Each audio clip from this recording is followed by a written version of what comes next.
الحمد لله نحمده ونستعينه ونستغفره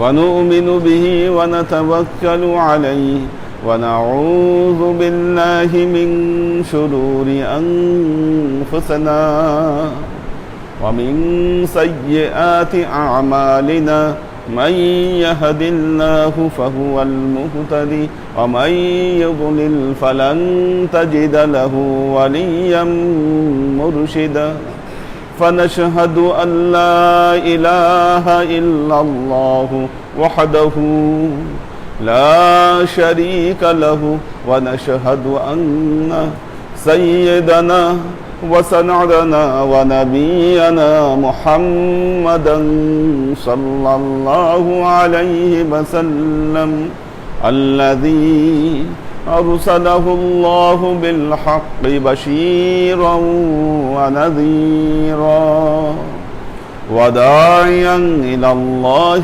بإذنه وسراجا منيرا وقال الله تعالى في كلامه المجيد وفرقانه الحميد ما كان محمد أبا أحد من رجالكم ولكن رسول الله وخاتم النبيين وكان الله بكل شيء عليما إن الله وملائكته يصلون على النبي يا أيها الذين آمنوا صلوا عليه وسلموا تسليما صلى الله على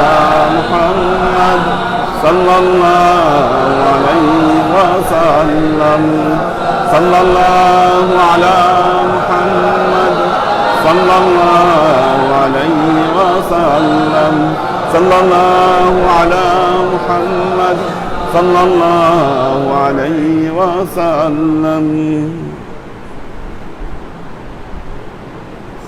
আল্লাহর আশিক ও সালেক বৃন্দ,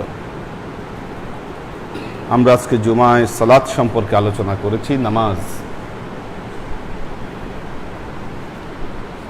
একজন বান্দা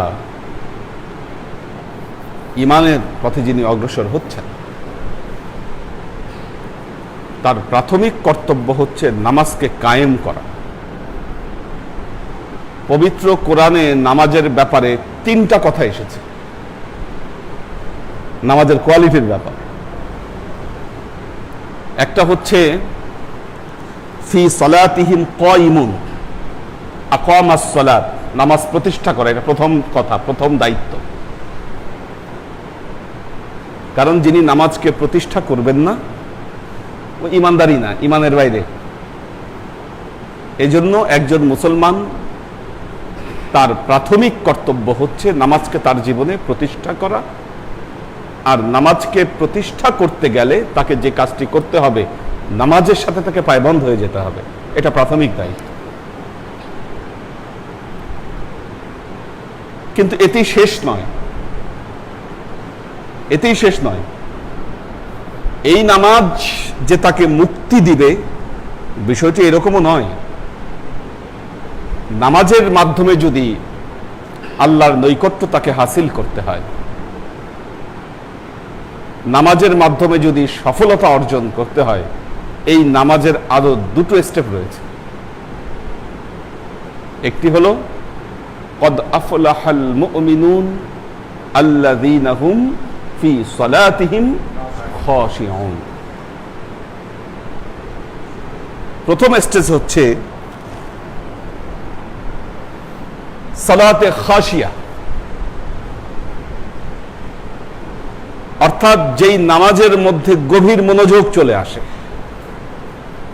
যেই নামাজের ভেতরে হালত পয়দা হয়, যেই নামাজের ব্যাপারে হুজুরে কলব, এরকম একটি শব্দ বলা হয়েছে, হুজুরে কলব, যে নামাজ সালেককে হুজুরে কলবের দিকে নিয়ে যায়, ওই নামাজ একজন বান্দাকে পরিপূর্ণভাবে মুক্তি দিয়ে দিতে পারে। কাজেই শুধু কায়িমুন দিয়ে হবে না, ফি সলাতিহিম খাশিউন হতে হবে।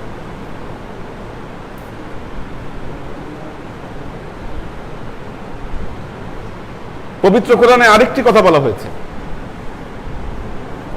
আরেকটি কথা বলা হয়েছে, ওয়াল্লাযীনা হুম ফি সলাতিহিম দায়িমুন। আরেকটি কথা বলা হয়েছে সালাতের দায়মা। দেখুন তিনটা কথা, কিন্তু একটা কায়েম, একটা খাসিয়া, একটা দায়েম। তিন হালতের মধ্যে আসতে হবে একজন বান্দাকে। যখন একজন বান্দা এই তিনটা হালত নিজের উপর প্রতিষ্ঠা করতে পারবে, সেই বান্দা মুক্তি পাবে ইনশাআল্লাহ। না হলে শুধু নামাজ পড়া দিয়ে একজন বান্দা আল্লাহর কাছে মুক্তি পাবে না। কারণ পবিত্র কোরআনে আল্লাহ বলেছেন, ফাওয়াইলুল লিল মুসাল্লিনাল্লাযীনা হুম আন সালাতিহিম সাহুন।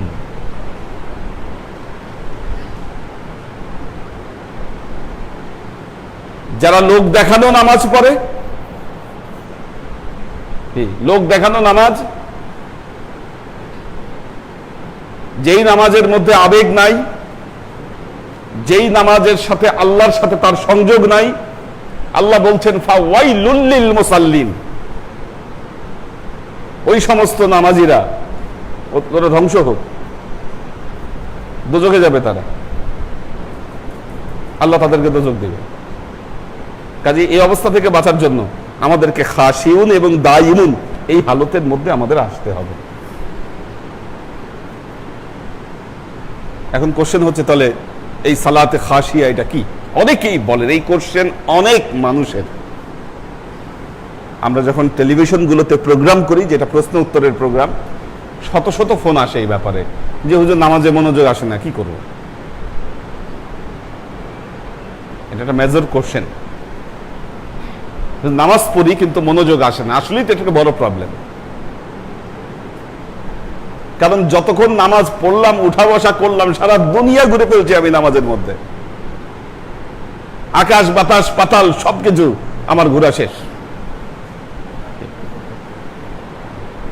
এখান থেকে বাঁচার জন্য আমাদেরকে সালাতে খাশিয়া প্রতিষ্ঠা করতে হবে, বাঁচতে হবে তো, নাহলে উপায় নাই। কিন্তু নাহলে আমি ফাওয়াইলুল লিল মুসাল্লিনের মধ্যে পড়ে যাব। পবিত্র কোরআনে আবার আল্লাহ আরেক জায়গায় বলেছেন, ওয়া ইযা ক্বামু ইলাস সালাত ক্বামু কুসালা। আল্লাহ বলছেন পবিত্র কোরআনে, ওয়া ইযা ক্বামু ইলাস সালাত, যখন তারা নামাজে দাঁড়ায়, ক্বামু কুসালা। কুসালা শব্দটা ব্যবহার করছেন, অলসতা নিয়ে নামাজে দাঁড়ায়। অর্থাৎ সেই নামাজের মধ্যে কোনো জোশ নাই। একটা জোশ থাকে তো, একটা উদ্দীপনা থাকে তো। আল্লাহ বলতেছে নামাজে কোনো উদ্দীপনা নাই, কোনো জোশ নাই, যে নামাজে দাঁড়াচ্ছে কমু কুসালা, একদম নিষ্প্রাণ নামাজ। কাজেই আমাদেরকে নিষ্প্রাণ নামাজ থেকে বাঁচতে হবে, সালাতে খাশিয়া আমাদেরকে প্রতিষ্ঠা করতে হবে। এটা যদি আমরা করতে পারি, ইনশাআল্লাহ আমরা এই নামাজ আমাদের জন্য মুক্তির কারণ হবে। আল্লাহর আশিক ও সালেগান সালাতে খাশিয়া কি? বহু মানুষ সালাতে খাশিয়ার বহু রকম ব্যাখ্যা দিয়েছে। আপনারা জানেন যে বাংলাদেশে একটা ইসলামিক গ্রুপ আছে, তাদের নাম হচ্ছে হিজবুত তাওহীদ। নাম শুনছেন কিনা? হিজবুত তাওহীদ। এদের ইমাম হচ্ছে বাইজিদ খান পন্নী। বাইজিদ খান পন্নী, এটা ইমাম বলে না, বলে এমাম। কি এমাম? সবগুলা উচ্চারণ আর কি এরকম, ইসলাম, ইসলাম না ইসলাম। আচ্ছা, এখন ওনারা সালাতে খাশিয়ার সিস্টেম বের করছে। আপনারা যদি ওই নামাজ যদি দেখেন, ভিডিও আছে বিভিন্ন সামাজিক যোগাযোগ মাধ্যমগুলোতে, নামাজ নিয়ে ফাইজলামি। কি আল্লাহু আকবার এরকম এরকম করে, আর সব একসাথে রুকুতে চলে যায়। ঠিক আছে, আবার সামি আল্লাহু লিমান হামিদা এরকম দাঁড়ায় যায় সব একসাথে। ঠিক আছে, আবার এরকম আবার যখন আল্লাহ আকবার সব একসাথে সেজদায় চলে যায়, মানে একটা সার্কাস। হ্যাঁ, আর্মি কমান্ড। আপনি ওই নামাজ দেখলে বুঝবেন যে এটা সার্কাস ছাড়ার কিচ্ছু না। ওরা এইভাবে নামাজ শিখায়। আরো ভেতরগত বহু জিনিস এখানে আছে। আর্মির রেফলাইট কি, এটার সাথে সালাতে খাসিয়ার বহুত পার্থক্য, বহুত পার্থক্য। আত্মার সংযোগ যদি আল্লাহর সাথে না হয়, কলবের সংযোগ যদি না হয়, আপনি রেফলাইট করলে, আর্মির মতো প্যারেড করলে নামাজের মধ্যে লাভ হবে কি?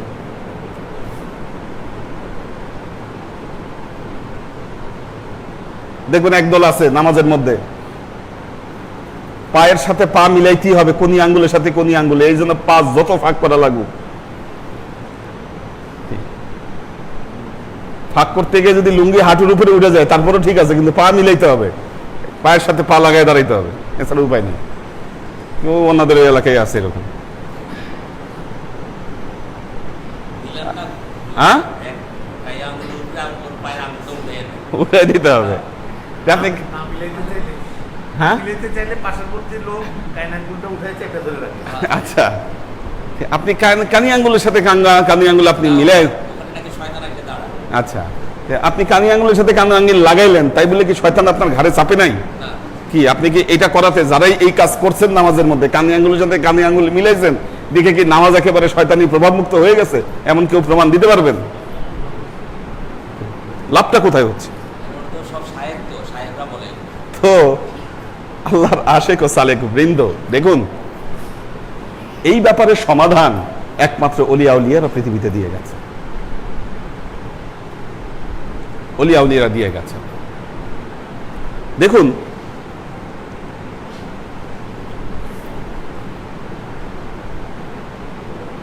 নামাজের ব্যাপারে রাসূলুল্লাহ সাল্লাল্লাহু আলাইহি ওয়াসাল্লাম একটি কথা বলেছেন, লা সালাতা ইল্লা বিহুজুরিল কলব, হুজুরে কলব ছাড়া নামাজ হয় না।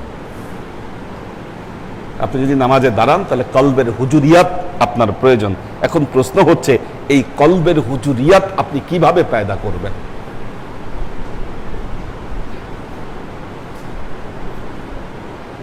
আল্লাহর আশেক ও সালেক বৃন্দ, দেখুন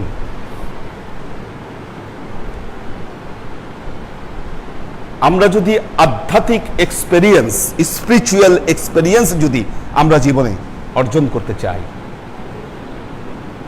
আমাদের মাকাম হচ্ছে মুহাম্মদ মুস্তাফা সাল্লাল্লাহু আলাইহি ওয়াসাল্লাম। আল্লাহর নবী ছাড়া কেউ আল্লাহ পর্যন্ত পৌঁছাতে পারবে না। পৃথিবীতে যত বড় বড় ওলিয়া উলিয়া আছেন তারা এই পথই মানুষকে দেখাই দিয়ে গেছেন। খাজা মঈনুদ্দিন চিশতি রহমতুল্লাহ আলাইহি সহ, বড় পীর আব্দুল কাদের জিলানী রহমতুল্লাহ আলাইহি সহ, এইদিকে আল্লাহর যত বড় বড় ওলিয়া উলিয়ারা পৃথিবীতে এসেছেন তারা প্রত্যেকেই এই পথগুলো মানুষকে দেখিয়ে দিয়েছেন।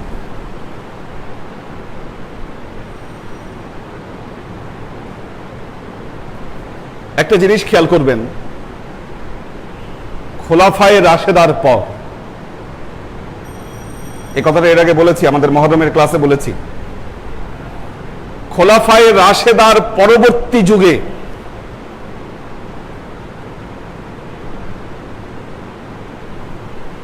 ইসলামের মধ্যে যে একটা বিশৃঙ্খলা তৈরি হয়েছিল,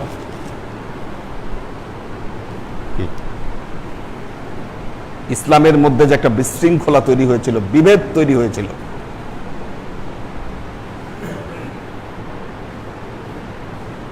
ভয়াবহ অবস্থা। কারণ হযরত আলী এবং হযরত মুআবিয়ার ইন্তেকালের পর মুসলিম জাহানের খলিফা কে ছিল বলেন তো? বলতে পারবেন কে ছিল?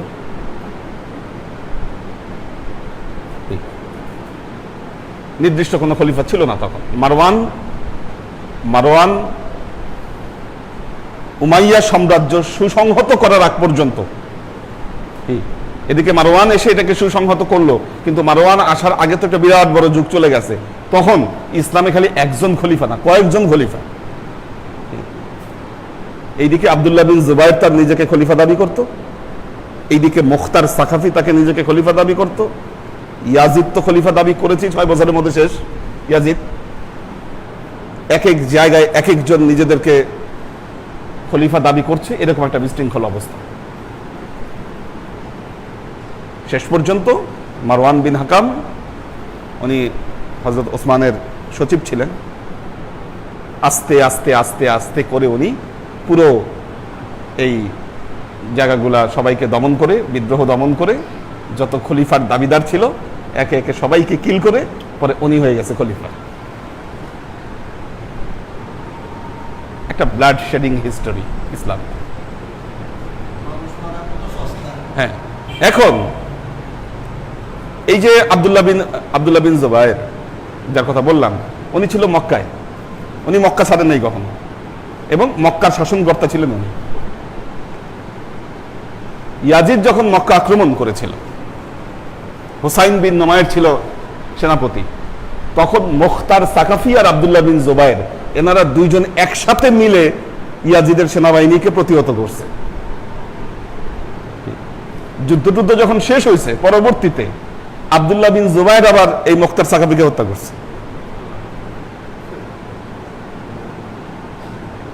হাজ্জাজ বিন ইউসুফ এসে আবার মক্কা আক্রমণ করে আব্দুল্লাহ বিন জুবায়েরকে হত্যা করছে। Blood shedding history.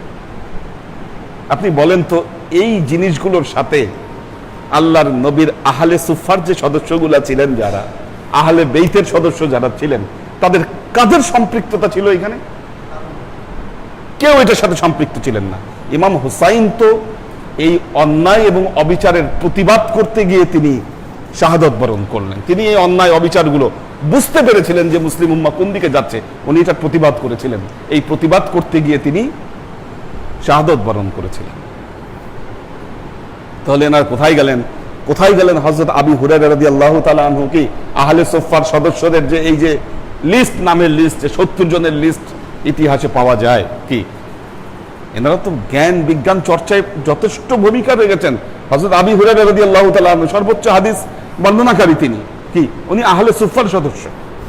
হযরত আবু যার গিফারি রাদিয়াল্লাহু তাআলা আনহু কি হযরত আবু হুরায়রা রাদিয়াল্লাহু তাআলা আনহু চাবুক খাইছে, তো পরে তারা চাবুক দিয়ে পিটানো হয়েছে। আমরা তো আজকে এগুলা ইতিহাস চর্চাও করি না, ইতিহাস নিয়ে আলোচনাও করি না। ওনাকে চাবুক দিয়ে পিটানো হয়েছে। উনি বলেছিলেন যে আমাকে আজকে মারছো, কিন্তু আল্লাহর নবীর কাছ থেকে আমি এমন কিছু কথা জানি। সহিহ বুখারীর হাদিস, এটা সহিহ বুখারীতে আসছে এই হাদিস। উনি বলতেছেন আমি আল্লাহর নবীর কাছ থেকে এমন কিছু কথা জানি, আমি যদি সেগুলো বলি তোমরা আমার কণ্ঠনালী ছিঁড়ে ফেলবে। হযরত আবু যার গিফারি রাদিয়াল্লাহু তাআলা আনহু আলে সুফার অন্যতম সদস্য।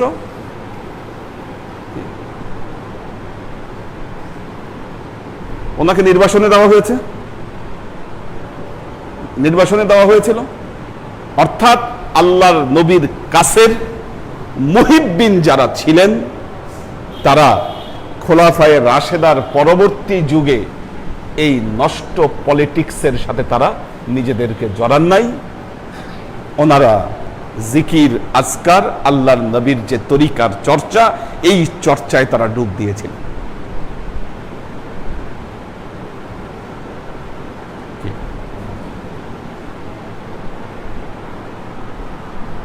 জাগতিক লোক যাদের মধ্যে বেশি ছিল, ক্ষমতা নিয়ে কামড়াকামড়ি যারা করছে, কি তারা ওই লাইন তাদের সম্পূর্ণ ভিন্ন। আজকেও বর্তমান যুগে আমরা কিন্তু এই দুটো ধারা দেখতে পাই।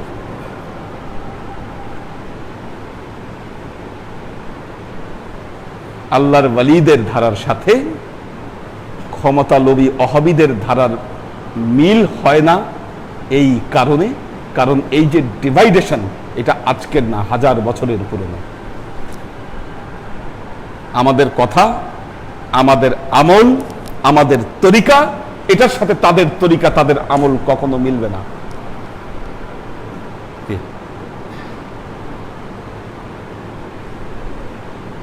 এই যে মারওয়ান যার কথা বললাম, উনি খুতবা দিতে গেছে,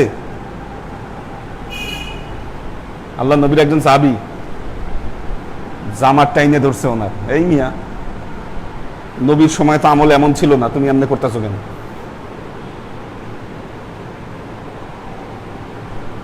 নবীর সময়ের আমল ছিল না। হযরত আবু হুরায়রা বলেছিলেন, সব চেঞ্জ করে ফেলতেছো তোমরা, নবীর যুগে যা ছিল তোমরা সব চেঞ্জ করে ফেলছো। বুখারীতে আসছেই বললো না, পড়িয়েছি আমি আপনাদেরকে। আফসোস করছেন যে কি হচ্ছে এগুলো। সেই ধারায় আজকে আমরা পথ হারিয়েছি,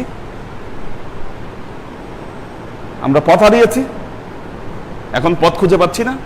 কাজেই মনে রাখবেন, গড্ডালিকা প্রবাহে যদি গা ভাসিয়ে দেন, গড্ডালিকা প্রবাহে যদি গা ভাসান, আপনার মুক্তির উপায় নাই।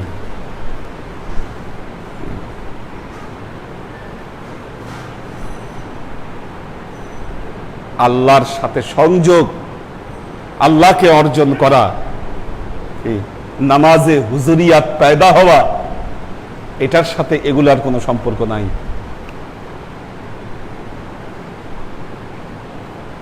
কাজেই আল্লাহর আশেক ও সালেক বৃন্দ, যে সালেক, আসল কথায় আসে, যে সালেক নামাজে দাঁড়ায়, মনে রাখবেন, যে সালেক নামাজে দাঁড়ায় কিন্তু তার মুর্শিদ এবং তার নবী মুহাম্মদ মুস্তাফা সাল্লাল্লাহু আলাইহি ওয়াসাল্লামের ইক্তিদা করে না, তার নামাজে কখনো হুজুরিয়াত পয়দা হবে না, তার নামাজ কখনো নামাজে খাশিয়া হবে না।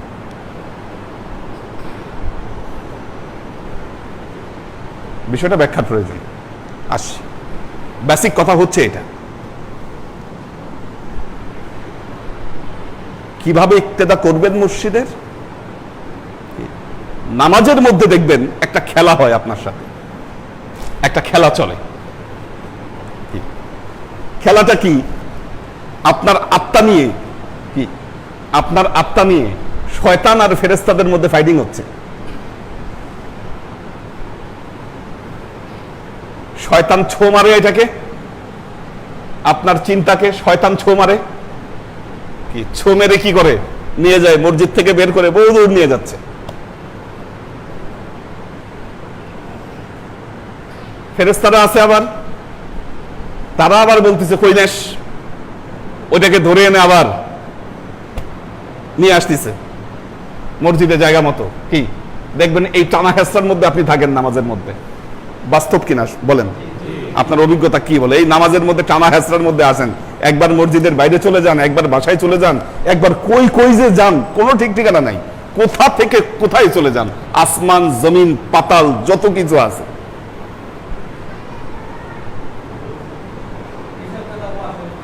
হ্যাঁ, হিসাব কিতাব তখন মিলেও ভালো, প্রবলেমের সমাধানও আসে ভালো, সবকিছু। তার কারণ হলো শয়তানের চাইতে তো জ্ঞানী মানুষ তো কম আছে। তো শয়তানের চাইতে জ্ঞানী মুআল্লিমুল মালায়েকা, মারাত্মক ব্যাপার। শয়তান কিন্তু আল্লাহ তো তাকে মেধা যে দিয়েছে, 1000 বছরের মেধা, তখন সে হেল্প করে। আল্লাহ দিছে তাকে, এটা আল্লাহর দেওয়া তার। কাজে এই যে যুদ্ধের মধ্যে আপনি আবর্তন ঘটছেন, আপনি তো এখান থেকে কুল কিনারা পাচ্ছেন না। পাবেন কেমনে? আপনার সিস্টেম তো ঠিক নাই। যে সালেক নামাজে দাঁড়িয়েছেন, মনে রাখবেন, যার সামনে নামাজে তার মুর্শিদ নাই, মুহাম্মদ মুস্তাফা সাল্লাল্লাহু আলাইহি ওয়াসাল্লাম নাই, তার নামাজে হালত পয়দা হবে না। তাহলে কি করতে হবে আপনাকে? মনে রাখবেন, সর্বাবস্থায় ডান দিকে থাকবে আপনার মুহাম্মদ মুস্তাফা সাল্লাল্লাহু আলাইহি ওয়াসাল্লাম, বাম দিকে থাকবে আপনার মুর্শিদ নামাজের সময়। বলেন, চেহারা দরকার নাই, আপনি ইক্তিদা করতেছেন। যখন ইক্তিদা করেন তখন কি সামনের চেহারা দেখে ইক্তিদা করেন না পিছে দেখে ইক্তিদা করেন? কি ঠিক তেমনি আল্লাহর নবীকে যখন আপনি সামনে রাখবেন, আল্লাহর নবীর নুরানি অবয়বটা শুধু আপনার সামনে থাকবে। কি চেহারা মুখ্য বিষয় নয়, খালি সাদা নুরানি অবয়ব দেখবেন আপনি, আর বিশ্বাস করেন, নবীকে যখন আপনি সামনে নিয়ে আসবেন, মক্কা মুআজ্জামা থেকে শুরু করে আল্লাহর আরশ সবকিছু আপনার সামনে প্রস্ফুটিত হবে। এটা শুধু প্র্যাকটিসের ব্যাপার, আল্লাহর কসম করে বলছি, প্র্যাকটিসের ব্যাপার শুধু এটা, আর কিচ্ছু না। আসে না কেন? আপনি প্র্যাকটিস করেন না। আপনি প্র্যাকটিসে নিয়ে আসেন, একদিনে হবে না। কিন্তু যখন এই বিষয়টা আপনি প্র্যাকটিসে নিয়ে আসবেন, কি যখন দেখবেন শয়তান আপনাকে ছো মারছে, শয়তান আপনাকে ছো মারছে, মুর্শিদকে স্মরণ করেন, ফিরে আসবেন আপনি জায়গা মতো ট্র্যাকে। কি ট্র্যাকে ফিরে আসলে তো হবে না, আগাইতে হবে তো আপনাকে, কি আগাইতে হবে তো আল্লাহর দিকে। কি সেখানে যখন আপনি আগাবেন, আপনার চিত্ত যখন সেই দিকে অগ্রসর হবে, আপনি মুহাম্মদ মুস্তাফা সাল্লাল্লাহু আলাইহি ওয়াসাল্লামের দিকে আপনি জেহেন দেন। আল্লাহর ওলিরা এভাবেই তাদের সালেককে এই নির্দেশনাগুলো দিয়ে গেছেন। আপনার ইবাদত বন্দিগির সামনে রাসূলুল্লাহ সাল্লাল্লাহু আলাইহি ওয়াসাল্লাম বলেছেন, যেই নামাজে, সহিহ হাদিস, এই হাদিসও পড়িয়েছি আপনাদেরকে, সহিহ বুখারীর হাদিস, যেই নামাজে আমার এবং আমার আলের উপর দরুদ পড়া হয় না, ওই নামাজ বাতিল, নামাজ হয় না। যে নামাজে আমার উপর দরুদ হয় না, কি কত মারাত্মক ব্যাপার, চিন্তা করেন।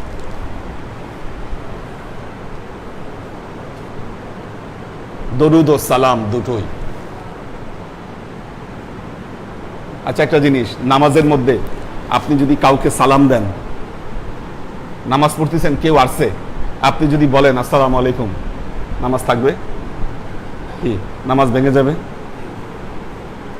কিন্তু আপনি নামাজের মধ্যে যখন বলতেছেন আসসালামু আলাইকা আইয়ুহান নবী, কি আপনি যখন নামাজে বলতেছেন আসসালামু আলাইকা আইয়ুহান নবী, কি আপনার নামাজ ভাঙতেছে? বরং এটা না বললে আপনার নামাজই হচ্ছে না। আপনি আসসালামু আলাইকা আইয়ুহান নবী,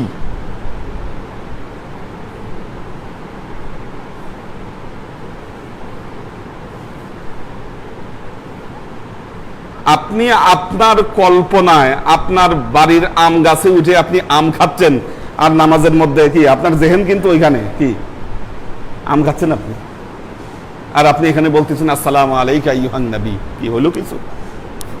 কি করতেছেন আপনি? এটা ভণ্ডামি ছাড়া কি আপনার এই নামাজ?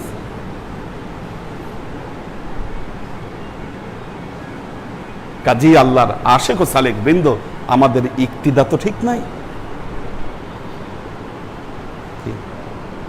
আমাদের ইক্তিদা ঠিক নাই।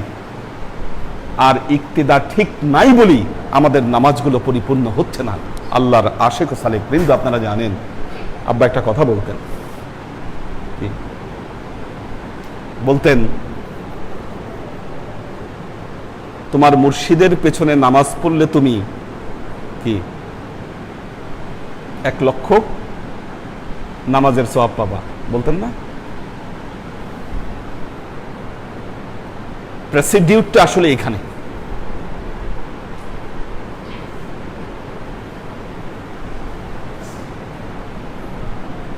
আপনারা একটা জিনিস জানেন যে আব্বা একটা বিষয় খুব রাগ করতো যদি মুরিদের জানাজা অন্য কোথাও পড়া হতো।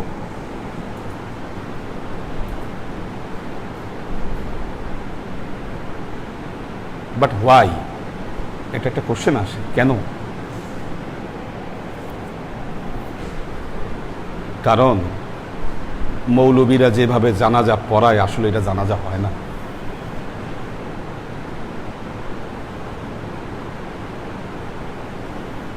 মুর্শিদের জানাজার গুরুত্বটা কিন্তু অনেক বড় একটা ব্যাপার। জানাজা শুধু সামাজিক প্রসিডিউর না, জানাজার নামাজের গুরুত্বটা খুব মারাত্মক। কারণ আল্লাহর নবী, একটা জিনিস খেয়াল করে দেখবেন, বাকি অনেক নামাজ তায়াম্মুম করে পড়তেন,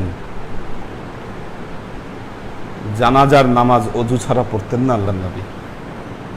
কি গোসল করার সুযোগ থাকলে গোসল করে নিতেন, অথবা পানি দিয়ে অজু করে তারপর জানাজার নামাজ পড়তেন। কারণ জানাজার নামাজের বিষয়টা আলাদা।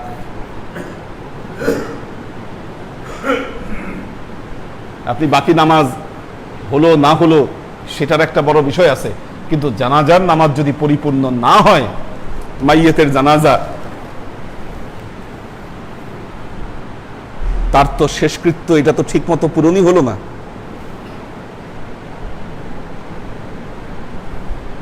বড় একটা রিস্ক থেকে যায় এখানে। এই জন্য যাকে তাকে দিয়ে জানাজা পড়ানো ঠিক নয়, যাকে তাকে দিয়ে জানাজাটা পড়ানো অন্তত পক্ষে ঠিক নয়। কাজেই আল্লাহর আশিক ও সালেক বৃন্দ, নামাজে যদি আপনাকে খাশিউন হালত যদি আপনাকে পয়দা করতে হয়, আপনার মুর্শিদকে আপনার সামনে রাখতে হবে নামাজে, মুহাম্মদ মুস্তাফা সাল্লাল্লাহু আলাইহি ওয়াসাল্লামকে আপনার সামনে রাখতে হবে। কি না হলে কখনো আপনার নামাজ নামাজে খাশিয়া হবে না। আমরা আজকে অদ্ভুত ফাজলামি,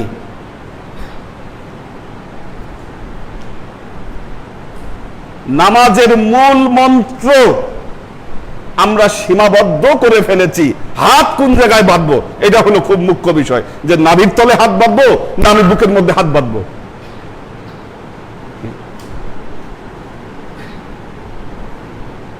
আপনি নাভির তলে হাত বাঁধেন, বুকের মধ্যে হাত বাঁধেন, আর হাত ছেড়ে দিয়ে আপনি নামাজ পড়েন।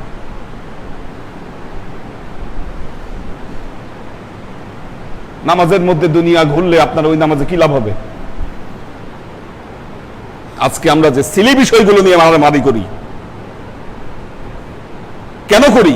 তার কারণ হচ্ছে শয়তান আসলে আসল জায়গা থেকে আমাদের নজর ঘুরিয়ে দিয়েছে। আরে জোরে আমিন বলবো না আস্তে আমিন বলবো, এটা নিয়ে মারামারি নামাজের মধ্যে। কেমন আহাম্মক আমরা!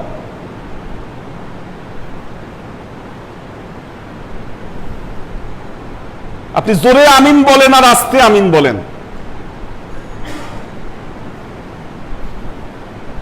নামাজের মধ্যে যদি আপনার হুজুরে কাল্ব যদি না আসে, যদি হালত আপনার যদি পায়দা না হয়, আপনি জোরে আমিন বলে আপনি কি ফাটায় ফেলবেন আর আস্তে আমিন বলে কি ফাটায় ফেলবেন?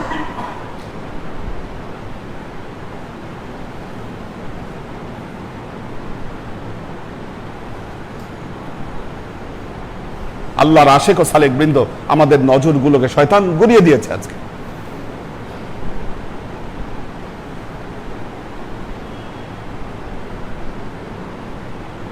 দেখুন, আল্লাহ মানুষকে একটা ক্ষমতা দিয়েছে, এটা শুধু মানুষেরই এই ক্ষমতাটা আল্লাহ দিয়েছে মানুষকে।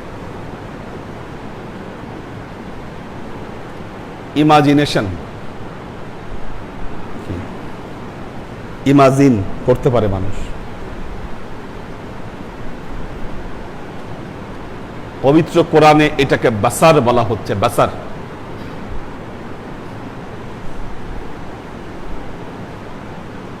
গরু ছাগল এরা কিন্তু ইমাজিন করতে পারে না। ক্রিয়েটিভ কোনো কিছু তৈরি করা এটা মানুষের পক্ষে সম্ভব, অন্য কোনো প্রাণীর পক্ষে সম্ভব না। এই পৃথিবীতে ক্রিয়েটিভ কিছু করা এটা মানুষের পক্ষে সম্ভব।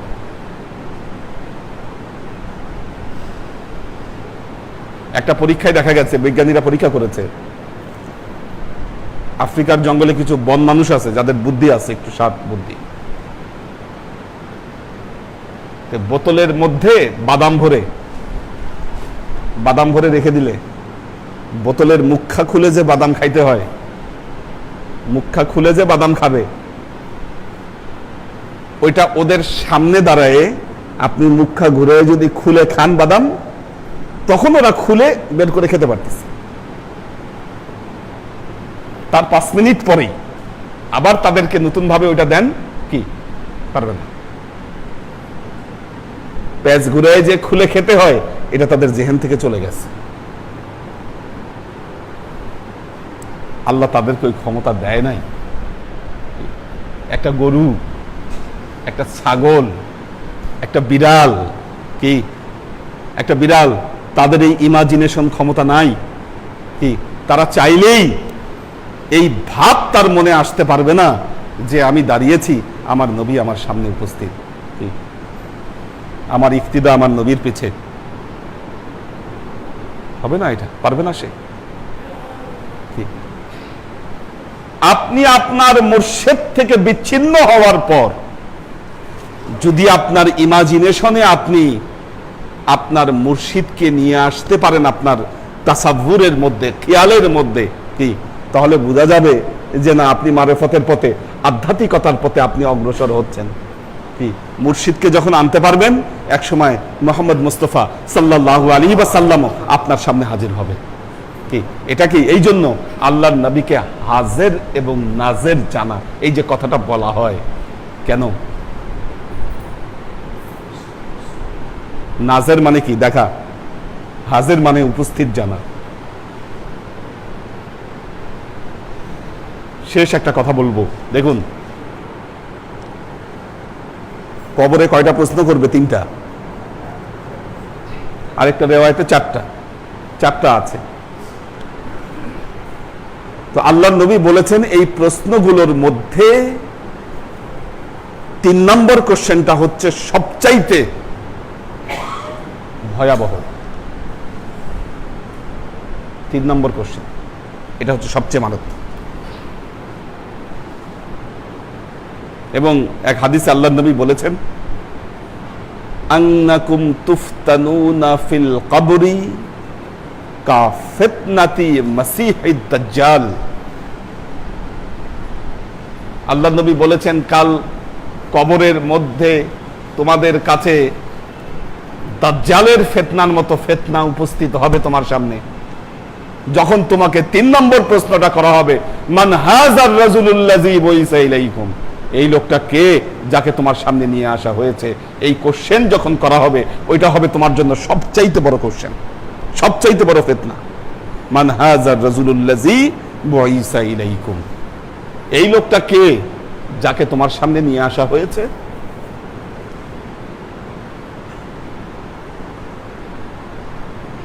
কি কোশ্চেন করবে না? এটা করবে কিনা? কখনো এই প্রশ্নটা নিগুড় তত্ত্ব বোঝার চেষ্টা করেছেন?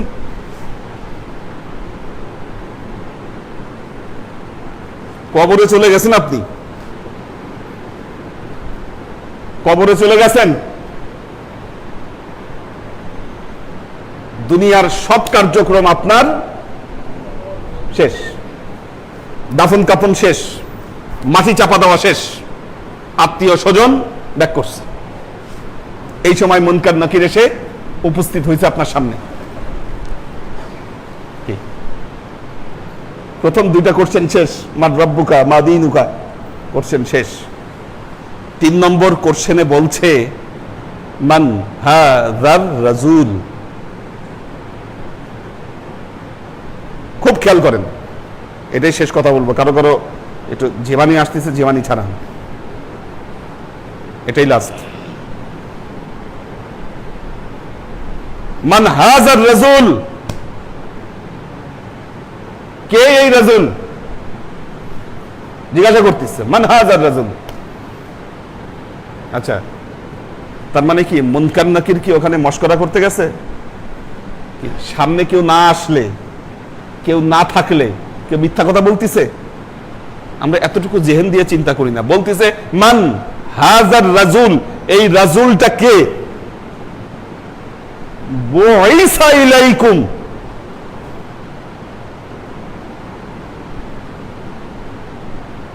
যাকে তোমার কাছে পাঠানো হয়েছে। কে এই লোক? কে? তার মানে কি উপস্থিত ওখানে কেউ উপস্থিত? আল্লাহ নবী বলতেছেন, যারা এই উত্তর দিবে, হাজা মুহাম্মাদুর রাসূলুল্লাহ সাল্লাল্লাহু আলাইহি ওয়াসাল্লাম, সে মুক্তি পাবে। এই অ্যান্সার দেওয়ার সাথে সাথে ফায়ুনাদি মুনাদিয়্যিম মিনাস সামাই, আকাশ থেকে আল্লাহ পক্ষ থেকে বান্দাকে ডাকবে, এই মুনকার নাকিরকে বলবে, কদ সাদ্দাকা আবদি, এই সত্য কথা বলছে আমার বান্দা। অরফিসুহু মিনাল জান্নাহ অলবিসুহু মিনাল জান্নাহ আফতাহ বাবা কবরাহু ইলা বাবিল জান্নাহ। আর কোনো ডিস্টার্ব না, তাকে এখনই জান্নাতি লেবাস পরায় দাও, কবর জান্নাতি গালিচা দিয়ে ভরে দাও, তার কবরের সাথে এখনই জান্নাতের সংযোগে স্থাপন করে দাও। কি একটা অ্যান্সার! কি যখনই অ্যান্সারটা দিয়ে বলতে পারছে, আর কোনো ডিস্টার্ব হবে না। মান হাযা রাজুলুল্লাযী বুইসা ইলাইকুম, তার মানে কি আল্লাহর নবী যার কাছে উপস্থিত হচ্ছে, যিনি শনাক্ত করতে পারছেন নবী মুহাম্মদ মুস্তাফা সাল্লাল্লাহু আলাইহি ওয়াসাল্লামকে, তিনি মুক্তি পাবেন।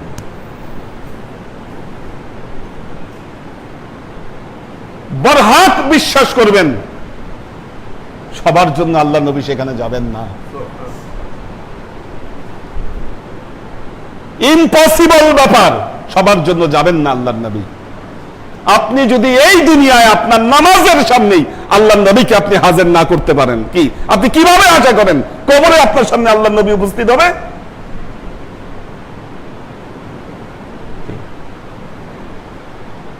যার মুর্শিদ নাই জীবনে, যার নসল নাই, যার তরিকা নাই মুহাম্মদ মুস্তাফা সাল্লাল্লাহু আলাইহি ওয়াসাল্লাম পর্যন্ত, তার সামনে কেমনে আসবে আল্লাহর নবী? আমরা আজকে দিনকে ফাইজলামি বানায় ফেলছি, এত সস্তা নয়।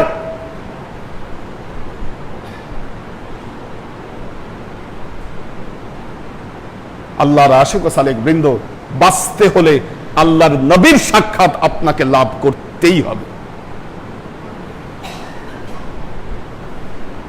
আর যতক্ষণ পর্যন্ত আপনি আপনার নিরুদ্ধ চিন্তা চেতনা, আপনার ধ্যান জ্ঞানে মুহাম্মদ মুস্তাফা সাল্লাল্লাহু আলাইহি ওয়াসাল্লামকে আপনি না আনতে পারবেন, কবরে গিয়ে আপনি তার দেখা পাবেন না।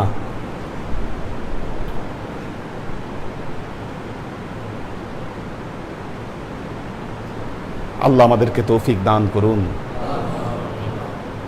বারাকাল্লাহু লানা ওয়া লাকুম ফিল কুরআনিল আযীম ওয়া নাফা'ানা ওয়া ইয়্যাকুম লা আয়াতি ওয়া যিকরিল হাকীম ইন্নাহু তাআলা জাওয়াদুন কারীমুন মালিকুন বাররাউফুর রহিম।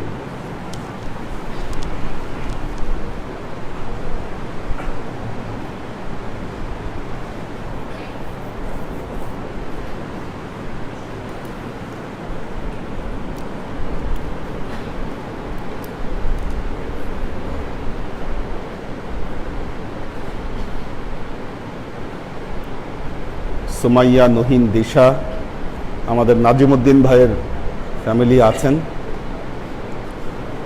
মোহাম্মদ মারুফুর রহমান সালাম দিয়েছেন সবাইকে। সাগর সরকার আছেন। আলী আকবর ভাই সিক, একটু অসুস্থ হয়ে পড়েছেন, দোয়া চেয়েছেন আমাদের আলী আকবর ভাই। আমি জানি না কীরকম অসুস্থতা, যদি জ্বর আসে তাহলে কিন্তু ওষুধগুলো খেতে হবে। জ্বর থাকলে ওনার কাছে প্রেসক্রিপশনটা পৌঁছে দিবেন, কারণ জ্বর যদি থাকে তো প্রেসক্রিপশনটা ফলো করতে হবে, করোনার যে প্রেসক্রিপশন। কি হয়েছে সেটা পরের ব্যাপার, কিন্তু ওষুধ স্টার্ট করে দিতে হবে। ওনার সাথে কথা বলে এই জিনিসটা কনফার্ম করেন। আনোয়ারা শরীফ সালাম জানিয়েছে। আমরিন শরীফ সবাইকে সালাম জানিয়েছে, পরিবারের সদস্যদের। সৈয়দুন্নেসা ইরানি, মোহাম্মদ সেলিম, আব্দুস সাত্তার, আরিফা শেখ, মোহাম্মদ সেলিম সালাম দিয়েছেন। লুনা তাবাসসুম লুবনা সালাম দিয়েছেন। আরিফা শেখ সালাম দিয়েছে। আমিনা বেগম, আব্দুল হাফিজ, সালমা বেগম, পাখির ভেজ হুজুর আসসালামু আলাইকুম। উনি অসুস্থ, আমাদের পারভেজের ওয়াইফ আর কি, দোয়া চেয়েছে সবার কাছে। আব্দুল হাফিজ ভাই সালাম দিয়েছে। সাগর সরকার সালাম দিয়েছে। মোবাইদুর রহমান, সুরভি আক্তার নিপা সালাম দিয়েছে, দোয়া চেয়েছে সবার কাছে। লুনা তাবাসসুম লুবনা সালাম দিয়েছে। মুস্তাহিদ নূর মাহিন, মাহিন আছে ক্লাসে। আজকে ক্লাসের রেকর্ডটা রেখে দিও, এটা সবার জন্য খুব দরকারি, ক্লাসটা শুনতে হবে এটা। ফাইম ফাইজুল্লাহ, ওমর শরীফ, ওয়াসিম খান।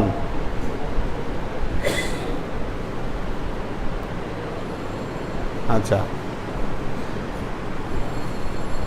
ওমর শরীফ জিজ্ঞাসা করছে, হুজুর আসসালামু আলাইকুম, একটা প্রশ্ন, বায়াত গ্রহণ করতে গেলে কি বাবা মার অনুমতি লাগবে? যদি বাবা মা অনুমতি না দেন তাহলে কি করা উচিত? এখানে একটা বিষয় দেখতে হবে,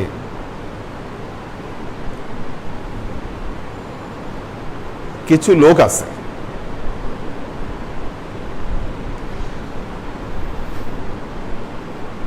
বাবা মার খবরও কোনোদিন নেয় না।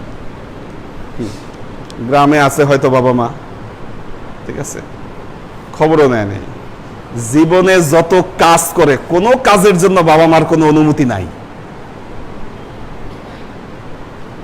খালি বয়াত হওয়ার জন্য আমার বাবা মার অনুমতি লাগবে, নাহলে হবে না। যদি আপনার হালত এই হয় যে হ্যাঁ সত্যি আপনি আপনার বাবা মার অনুমতি ছাড়া কিছু করেন না, বা আপনার বয়সটা ওই পর্যায়ের, হ্যাঁ সেই ক্ষেত্রে অনুমতি দরকার আছে।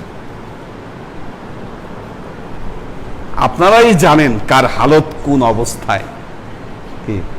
আজকালকার ছেলে পেলে বলেন তো বাবা মারে কতটুকু মানে, কয়জন আছে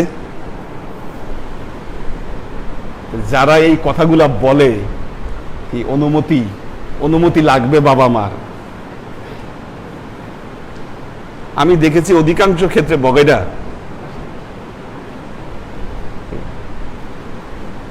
জীবনে কোনোদিন বাবা মার কথা শুনে কিছু করে নাই। সে নামাজ পড়তে বলছে বাবা মার, হ্যাঁ নামাজও ঠিক মতো পড়ে নাই, পড়াশোনা করতে বলছে জীবনে, পড়াশোনাটাও ঠিক মতো করে নাই। কি বাবা মা পড়াশোনা করতে বলছিল, তুমি পড়াশোনা না করে রাস্তায় রাস্তায় আড্ডা মারছো, তখন বাবা মার অনুমতি কইছিল? বাবা মা যখন ভালো কাজের কথা বলছিল তখন তো তুমি তার কোনো কথা শুনো নাই, সব সময় তাকে ডিনাই করে আসছো, তখন তোমার বাবা মার অনুমতি কইছিল? জীবনে কোনো কাজে তোমার বাবা মার অনুমতি লাগে নাই, এখন তুমি ধর্মের একটা কাজে আগাইতে চাচ্ছ, ভালো কাজে, এখন আমার অনুমতি লাগবে।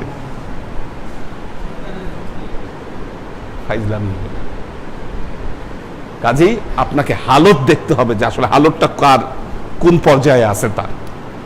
হ্যাঁ আপনি একেবারে 100% আপনার বাবা মার হবে আছেন, সে পরিস্থিতি ভিন্ন। কি সে পরিস্থিতি ভিন্ন। তবে যারা বলেন বাবা মা বেঁচে থাকলে পীরের হাতে বয়াত হওয়া লাগে না, এই কনসেপ্ট ভুল। কি এটা ভুল কথা। অনেকে বলে আমার বাবা মাই পীর। আপনার বাবা মা কি ধর্মীয় জ্ঞানে জ্ঞানী না তিনি আধ্যাত্মিক জ্ঞানে জ্ঞানী?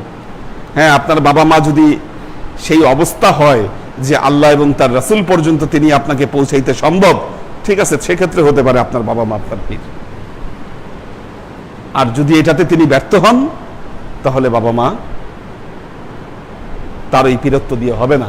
তার কারণ হলো আল্লাহ এই যে পীরের ইত্তেবা করা, এটা সূরা লোকমানের মধ্যে এটা বর্ণনা করেছেন।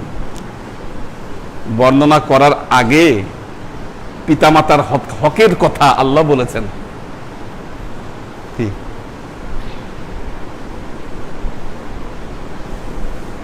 এরপর বললেন ওয়া ইন জাহাদুকা আল্লাহ তুশরিক মা লাইসা লাকা বিহি ইলমুন, যদি তোমার বাবা মা তোমাকে শিরক করতে বলে বা তোমাকে এমন কোন বিষয়ে তোমাকে চাপ দেয় ধর্মবিরুদ্ধ ধর্মবিমুখ, ফালা তুতিহুমা, ওই সময় তাদেরকে তোমরা ইত্তেবা করবা না। ওয়া সাহিবাতুহুমা ফিদ দুনিয়া মারুফা, তবে হ্যাঁ দুনিয়ায় তাদের সাথে ভালো ব্যবহার করতে হবে। কি ইত্তেবা করবা না মানে যে তাদের সাথে খারাপ ব্যবহার করবা, এটা হবে না। ওয়া সাহিবাতুহুমা ফিদ দুনিয়া মারুফা। এরপরে আল্লাহ বলছেন ওয়াত্তাবি সাবিলা মান আনাবা ইলাইয়া সুম্মা ইলাইয়া মারজিউকুম ফাউনাব্বিউকুম বিমা কুনতুম তা'মালুন। ওয়াত্তাবি সাবিলা, এমন একজনের পথকে ইত্তেবা করো, মান আনাবা ইলাইয়া, যে আমার দিকে অগ্রসর হয়েছে। তাহলে কি হবে? সুম্মা ইলাইয়া মারজিউকুম, তোমাদের মারজা হব আমি আল্লাহ।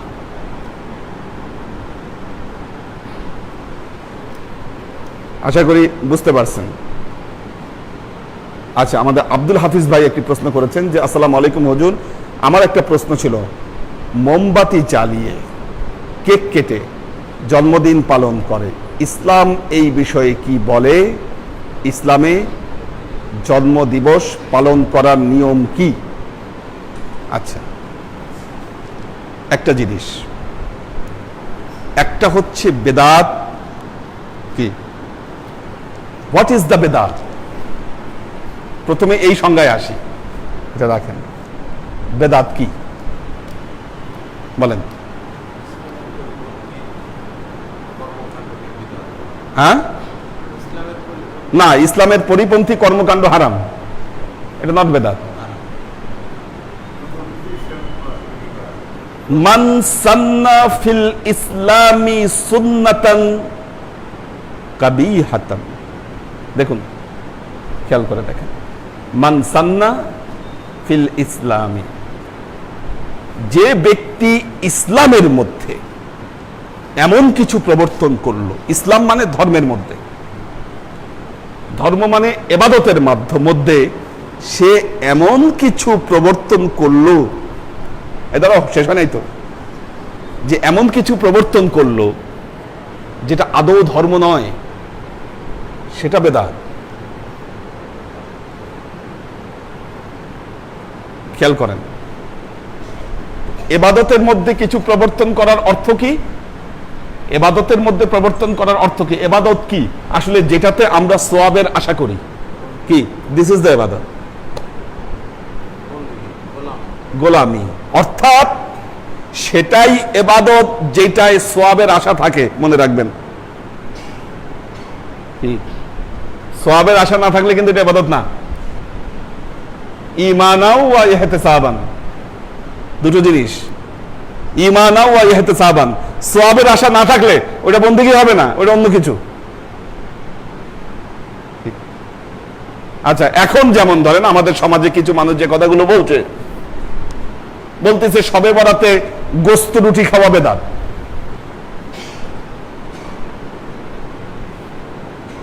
আপনি বাজার থেকে আটা কিনে আইনে রুটি বানাইছেন, গরু জবাই করে আপনি গোস্ত নিয়ে আসছেন, এটার সাথে বেদাতের কি সম্পর্ক? কি বিসমিল্লাহ বলে জবাই করে তো আপনি খাচ্ছেন, এটার মধ্যে আপনি বেদাত কই খুঁজে পাইলেন? হ্যাঁ, বেদাত তখনই হবে কেউ যদি মনে করে শবে বরাতের রাতে গোস্ত রুটি খাইলে আমার সওয়াব আছে। কি, এটা বেদাত। আচ্ছা, পয়লা বৈশাখ আসলে আমাদের এখানে একটা প্রথা আছে, কি, পান্তা ইলিশ খায়। দেখুন, দুটো জিনিস, একটা হলো আমাদের ধর্মীয় রেওয়াজ, ধর্মীয় প্রথা, দ্বিতীয়ত হলো আমাদের সামাজিক প্রথা। কি, কোশ্চেন হলো সামাজিক প্রথাগুলো কি ইসলামে হারাম? This is the big question, যে আমাদের সামাজিক প্রথাগুলো ইসলামে হারাম কিনা। হ্যাঁ, ওই সামাজিক প্রথাগুলো ইসলামে হারাম যা শিরকের কাছাকাছি বা যা ইসলামী আইনের সম্পূর্ণ পরিপন্থী। কি, এখন আপনার সমাজে যদি পাশ্চাত্য সমাজে যেমন প্রথা আছে যে নতুন বছর আসলে কি করে, ওয়াইনের বোতল খুলে কি ওইটা ছড়ায় ছিটায় তারা মদ খায়, এটা হচ্ছে সামাজিক প্রথা। ভুটানের সামাজিক প্রথা হচ্ছে কোনো বাড়িতে গেলেই আপনাকে ওরা মাটির পেয়ালায় করে আপনাকে মদ দিবে, ওদের ঘরে বানানো মদ, এটা নিয়ম ওদের।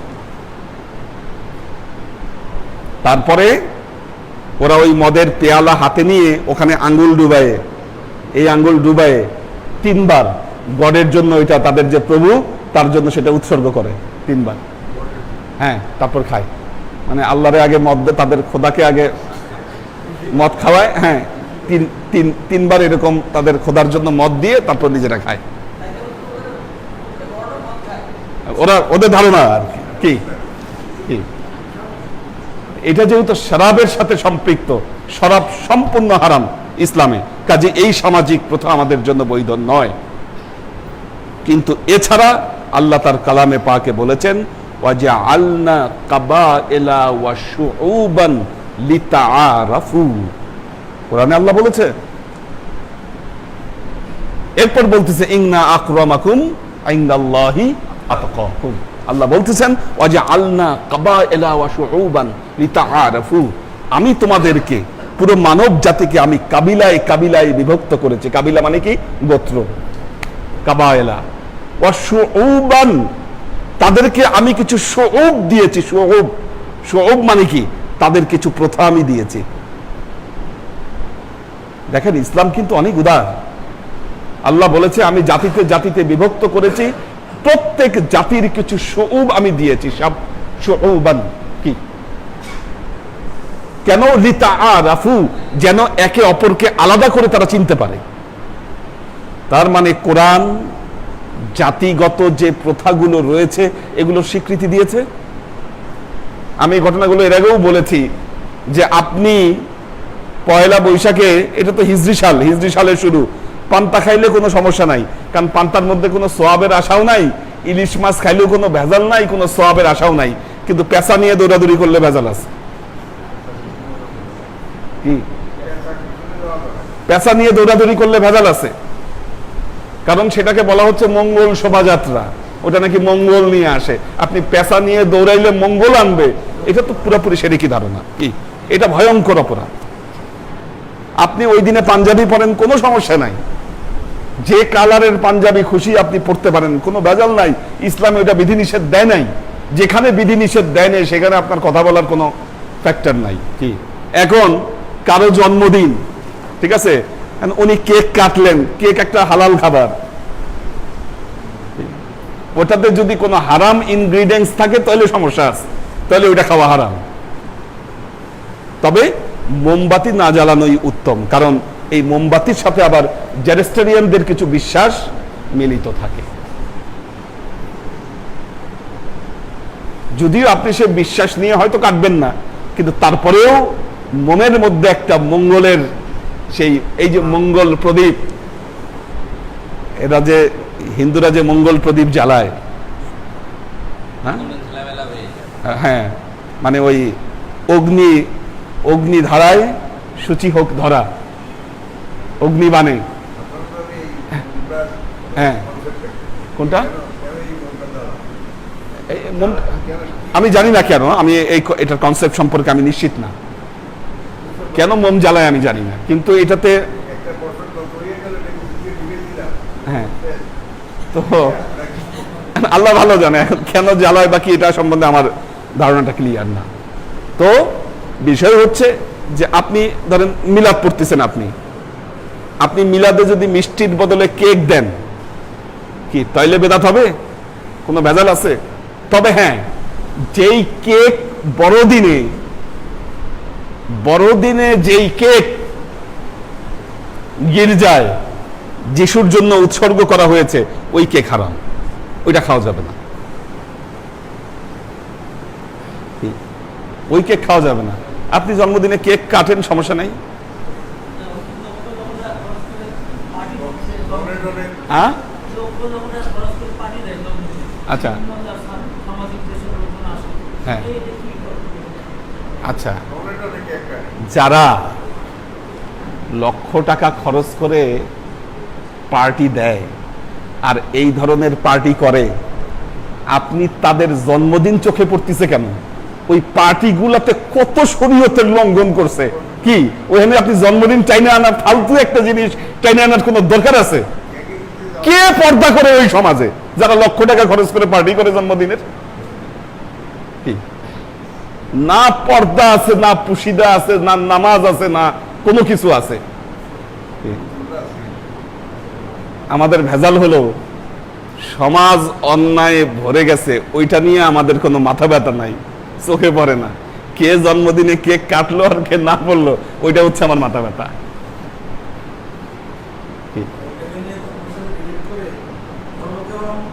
আচ্ছা, তো মজার বিষয় হচ্ছে এগুলা কত বড় বড় আকাম হয়ে যাচ্ছে।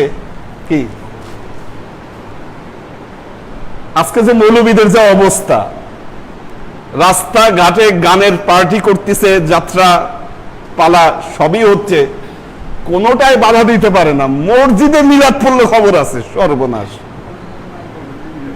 কি রাস্তায় গান বাজায় নাচানাচি করতেছে নারী পুরুষ, দুনিয়া উদ্ধার হয়ে যাচ্ছে। কি কোথাও কথা বলা, বাধা দেওয়ার ক্ষমতা নাই। মসজিদে কেন মিলাদ পড়লো, সর্বনাশ, ইসলাম শেষ।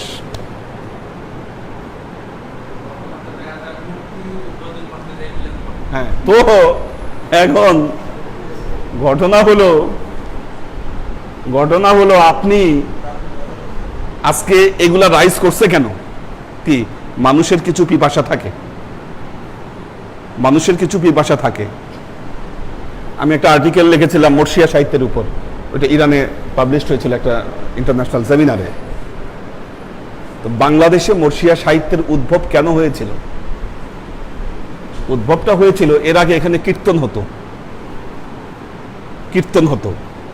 হিন্দুদের যখন কীর্তন হতো আর ঢোলে বাড়ি দিত, মুসলমানদেরকে ঘরে আটকে রাখা যেত না, সব বাড়িও যেত, দৌড়াইতো কীর্তন শুনতে। কি মজা ওখানে! আর সর্বনাশ, একটা গ্রামের মধ্যে এত বড় একটা আয়োজন, মারাত্মক ব্যাপার। লুকায় হইলো, দিনের বেলায় না গেলেও রাতের বেলায় মুসলমান ছেলেবেলেরা সব চলে যাইতো ওখানে। হ্যাঁ, এখন দেখলো বিপদ। এর বিপরীত একটা ধারা যদি তৈরি না করা যায়, তাহলে ইমান ঠিক রাখা যাবে না। তখন এনারাও শুরু করলো। ওরা যেমন কীর্তন, রাধাকৃষ্ণ, হরিকৃষ্ণ, এগুলা কীর্তন করত, তখন এরা এখানে শুরু করলো হুসাইন মাকতুল, হুসাইন বদ, শহীদে কারবালা, কি এই বিষয়গুলো তখন এরা শুরু করলো, যাতে এদেরকে ধরে রাখার জন্য। সুতরাং দেখুন একটা জিনিস, একটা ব্যাকগ্রাউন্ড বলি। যেই সমস্ত মুসলমানেরা ইরানে,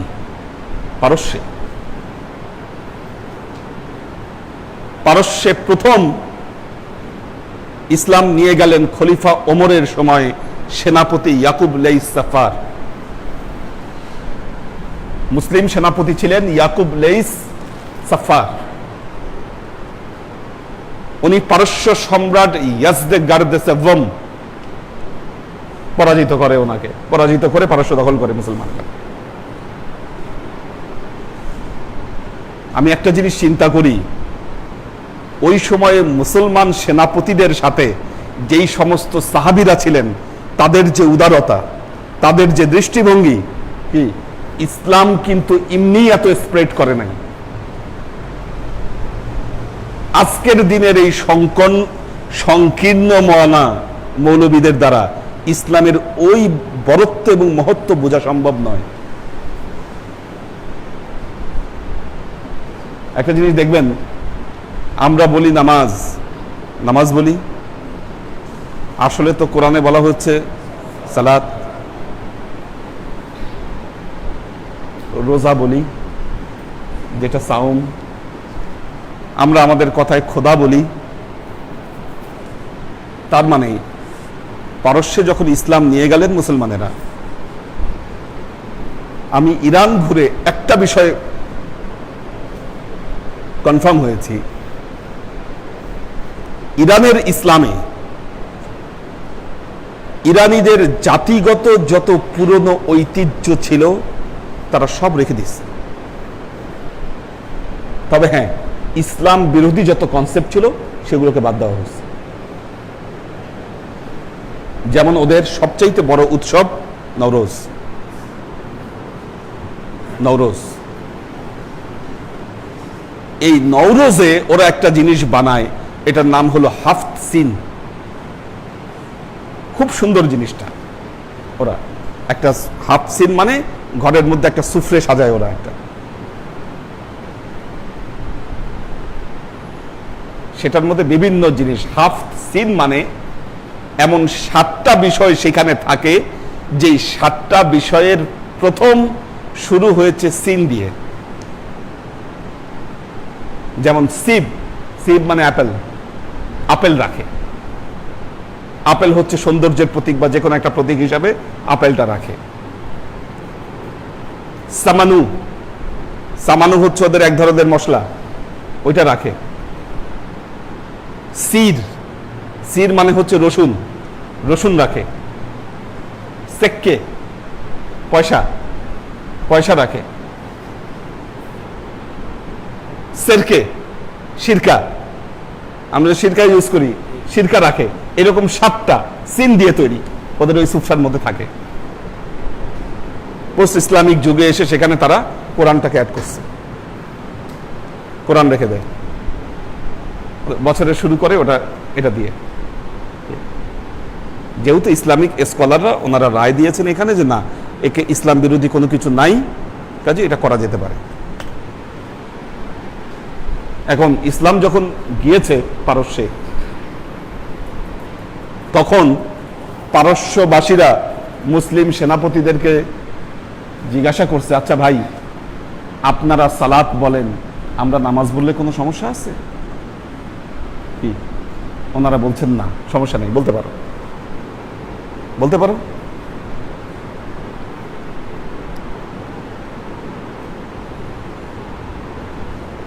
আমরা কিন্তু নামাজকে প্রার্থনা বলবো কি, এই মানসিকতা এখনো আমাদের তৈরি হয়নি, কারণ আমাদের ধর্ম প্রচারকরা এতটা উদারতা এখানে দেখাতে পারেনি।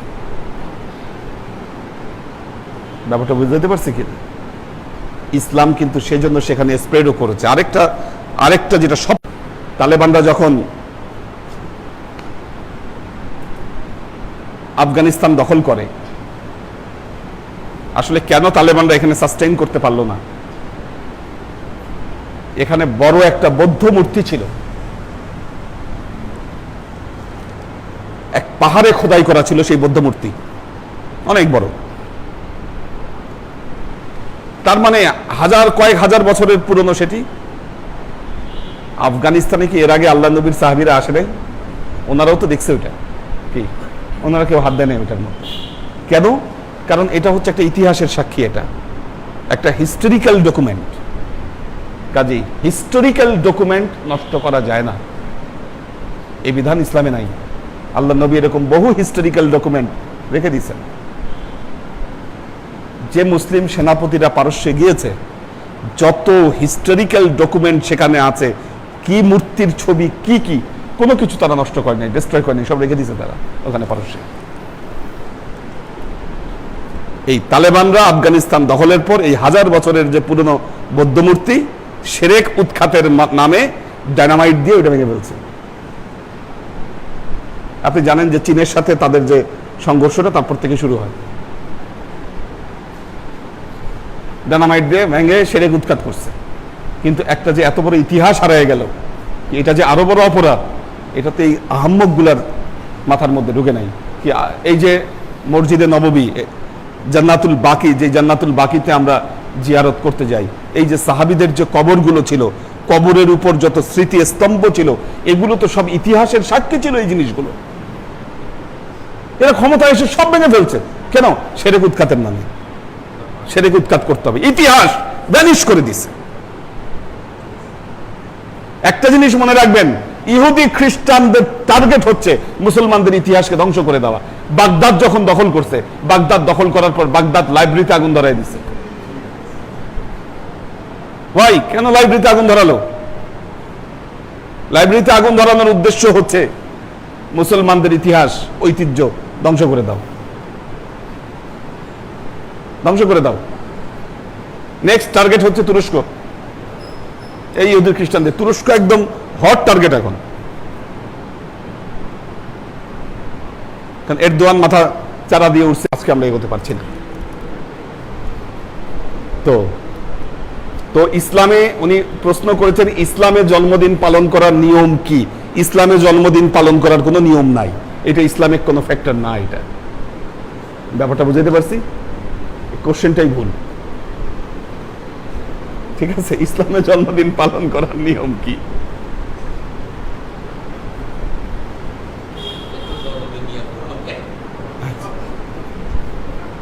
হুজুর আসসালামু আলাইকুম। হুজুর, কিছু মনে না করলে একটা কথা বলি।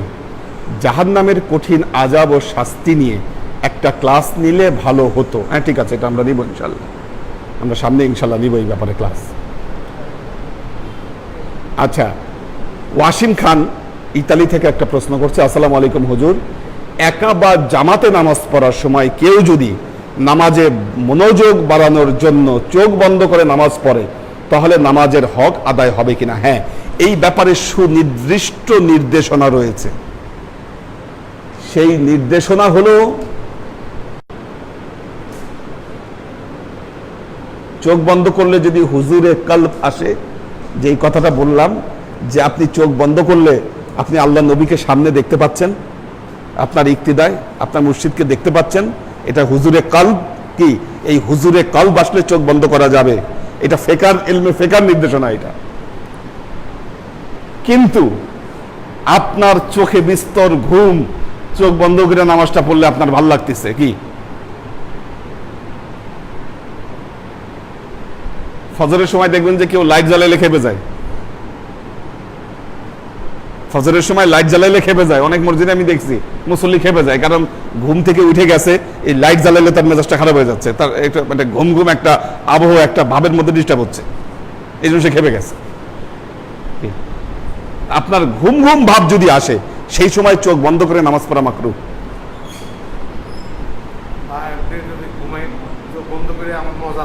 হ্যাঁ, দুনিয়াবি মজা লাগে বা আপনার যে আরাম লাগে, ওই সময় মাকরুহ, ওইটা করা যাবে না।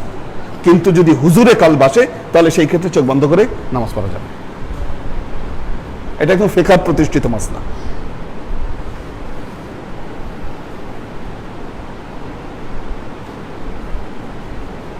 পপিয়ারা জামান সুমি সালাম দিয়েছে।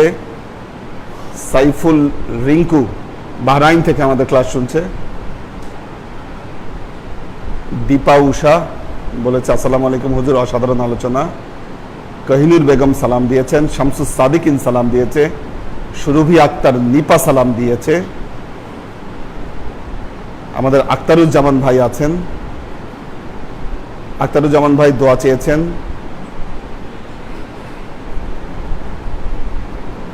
নাজমুল আলম বলেছেন হুজুর ভালো লাগলো ভিডিওটা লাইভ দেওয়ার জন্য, থ্যাঙ্কস, আলোচনাটা খুব সুন্দর, অনেক ধন্যবাদ।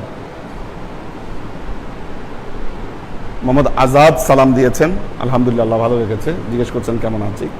আল্লাহ আমাদের সবাইকে রহম করুন, আল্লাহ কবুল করুন, আল্লাহুম্মা আমিন। আল্লাহুম্মা সাল্লি আলা মুহাম্মাদিন ওয়া আলা আলি মুহাম্মাদিন কামা সাল্লাইতা আলা ইব্রাহিম ওয়া আলা আলি ইব্রাহিম ইন্নাকা হামিদুম মাজিদ। আল্লাহুম্মা বারিক আলা মুহাম্মাদিন ওয়া আলা আলি মুহাম্মাদিন কামা বারাকতা আলা ইব্রাহিম ওয়া আলা আলি ইব্রাহিম ইন্নাকা হামিদুম মাজিদ। রব্বানা যালামনা আনফুসানা ওয়া ইন লাম তাগফির লানা ওয়া তারহামনা লানাকুনান্না মিনাল খাসিরিন।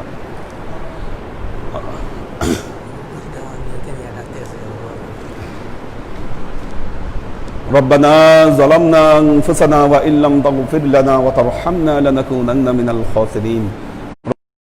آتنا في الدنيا حسنة وفي الآخرة حسنة وقنا عذاب النار. ربنا لا تزغ قلوبنا بعد إذ هديتنا وهب لنا من لدنك رحمة إنك أنت الوهاب. اللهم إنك عفو تحب العفو فاعف عني يا غفور الرحيم الودود. اللهم نور قلوبنا بنور الإيمان ونور قلوبنا بنور الإسلام ونور قلوبنا بنور الإحسان وزين أخلاقنا بنور محمد صلى الله عليه وسلم. اللهم إنا نسألك علما نافعا رزقا واسعا عملا مقبولا شفاء من كل داء قلبا خاشيا ذهنا ذاكرا إيمانا كاملا توبة قبل الموت راحة عند الموت ونجاة بعد الموت. اللهم إنا نسألك رحمتك في كل درجة فلاح في كل أمر ونعوذ بك من الشرك والشك والنفاق والبدعة ومن كل وسوسة الشيطان. يا الله يا رحمن يا مالك. الله আমরা এতক্ষণ তোমার দরবারে যে সমস্ত আমলকে উপস্থাপন করলাম ত্রুটি মুক্তভাবে, এই আমলগুলোকে তুমি আমাদের তরফ থেকে কবুল করে নাও। এই আমলের যাজা আমাদের প্রিয় নবী হযরত মুহাম্মদ মুস্তাফা সাল্লাল্লাহু আলাইহি ওয়াসাল্লামের কাছে পৌঁছে দাও। আল্লাহ আমাদের নবীর পরিবারবর্গের কাছে তুমি এর যাজাকে পৌঁছে দাও। এই দুনিয়ার সমস্ত আম্বিয়ায়ে কেরাম, সাহাবায়ে কেরাম, তাবেঈন, তাবেঈন, ওয়ালি আউলিয়া, গাউস, কুতুব, আমাদের মা বাবা, ভাই বোন, আত্মীয় স্বজন, এই দরবার থেকে যত পীর ভাই বোন চলে গেছে সবার রূহে আল্লাহ তুমি এর যাজাকে পৌঁছে দাও। আল্লাহ তুমি আমাদের জীবন থেকে সমস্ত অভাব, অভিযোগ, বালা, মুসিবত, দুঃখ, কষ্ট, রোগ, শোককে দূরীভূত করে দিয়ে দৃঢ় হস্তে তোমার দ্বীনের খেদমতের তৌফিক তুমি আমাদেরকে দান করো। আজীবন যেন তোমার হেদায়েতের পথে প্রতিষ্ঠিত থাকতে পারি, সে তৌফিক তুমি আমাদেরকে দান করো। সুবহানা রাব্বিকা রাব্বিল ইজ্জাতি আম্মা ইয়াসিফুন সালামুন আলাল মুরসালিন ওয়ালহামদুলিল্লাহি রাব্বিল আলামিন ওয়াজআল আখিরু কালিমাতিনা ইনদাল মাউত লা ইলাহা ইল্লাল্লাহু মুহাম্মাদুর রাসূলুল্লাহ সাল্লাল্লাহু